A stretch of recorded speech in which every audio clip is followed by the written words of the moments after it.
Have you ever been told to not judge a book by its cover? Of course you have. But have you ever caught yourself doing the exact same thing that you're not supposed to do? Which is judge a book by its cover? You see, your first impression of anything requires you to judge appearance first, and then you can decide whether or not you want to dive deeper into it. Now, Arlo the Alligator Boy. I saw this movie on Netflix about a year or two ago for the first time, and I loved it. But to be honest, I didn't want to watch it at first. The only reason why I did watch it was because I was having movie night with a family member, and it was their turn to pick a movie to watch, and they chose this one. My first thought was, why this one? What's an Alligator Boy? Is this for younger kids? Am I about to watch a movie with just a bunch of singing and dancing and fun, happy friendship type of stuff? Yeah, that's exactly what this movie is. But it's surprisingly wholesome. Arlo the Alligator Boy is a movie about a kid named Arlo who's part boy and part alligator. He was abandoned as a baby and ended up at the front door of some lady who lives in the woods. He was then raised in the forest, and on his 15th birthday, an evil fairy put a curse on him, and before the sun set, he pricked his finger on the spindle of a spinning wheel and died. Nah, I'm just playing. For his 15th birthday, he was given a gift of a hospital band with his name on it, but I think a curse would have been better. The hospital band had the name of his father on it, but not the mother, and again, he was abandoned as a baby, so he doesn't know his real parents. The lady who raised him then tells Arlo that he's ready to meet his real father, and so Arlo journeys to New York all by himself. And you know how some of these movies usually work. You know, the only guidance that the main character is given is that they're told to follow their heart or whatever. I mean, okay, I don't mind it as long as the rest of the movie makes up for it. Now, almost immediately leaving the woods, he gets chased after by two people who have an alligator attraction or something.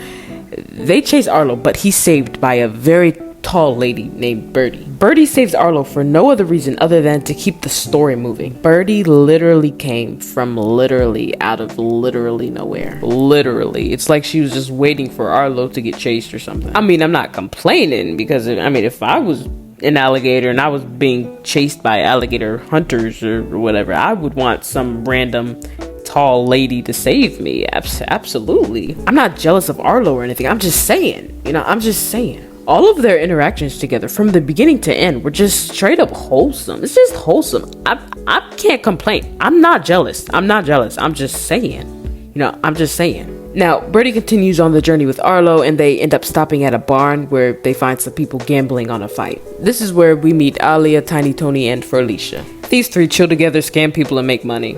Honestly, that's friendship goals. They meet Arlo, and now we have this friendship group where everyone is on a mission to help get Arlo to New York to find his father. Again, goals. I mean, my friends would never. My friends don't even text me back. Now, the entire movie is about Arlo finding his father, and again, the hospital band that he was given didn't have the name of the mother on it, only the father. Now, in a sequel, I would love for them to dig deeper into Arlo's father's past with the mother, and I would like to see more confidence and growth from Arlo, with him building a relationship with his father. But just Arlo the Alligator Boy, the idea, I like it. I think the journey that all the characters went on was fun, and I think the pacing was decent. I do feel that the ending was a bit limited. I mean, they only tracked down one guy the entire movie. What would have happened if they finally tracked down the guy that they spent all this time looking for, and when they reach him, he just says, "No, I'm not Arlo's father." Like, now what?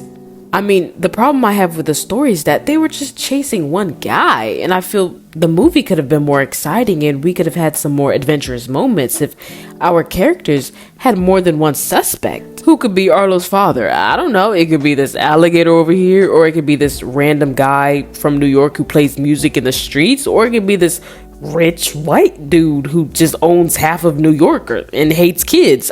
I don't know, but give us something to work with. We want the suspense, and giving us the different suspects will keep us interested. I have to finish the movie because I have to know who the father is. When Arlo finally tracks down the man who is supposed to be his father, all he does is ask him, "Are you my father?" over and over again. And that's really the only question he does. I mean, he does introduce himself a little bit, but honestly, I was halfway just wanting the man to just straight up say no. Like, "No, I'm not your father, go away." What would have happened if he did say that? I mean, I would have said that. No, I'm just kidding. Why do I feel like the writers would have then came up with a lesson of life not being about the answers you get in the end, but the journey or something like that? Honestly, with that ending, I don't think the movie would be much different, because, I mean, the movie was about friendships and stuff, so I don't know.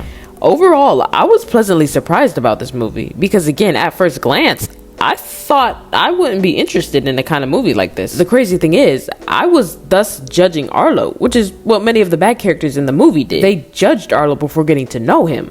They treated him like an outsider and looked down on him for his differences. I can admit with confidence that I judged not just Arlo, but the entire movie before I even watched it, and I was greatly, pleasantly, and amazingly surprised at how fun, entertaining, and wholesome Arlo the Alligator Boy was. The song that Arlo sang in the beginning of the movie, More, More, amused me so much that I added it to my playlist. It's so catchy, and all the songs were great in this movie. Giving Arlo a musical-loving personality really suits him well. I mean, he's an optimistic kid with great vocals. Not all movies make songs and musical numbers enjoyable, but this one did. Arlo the Alligator Boy was nothing short of fun, entertaining, and enjoyable.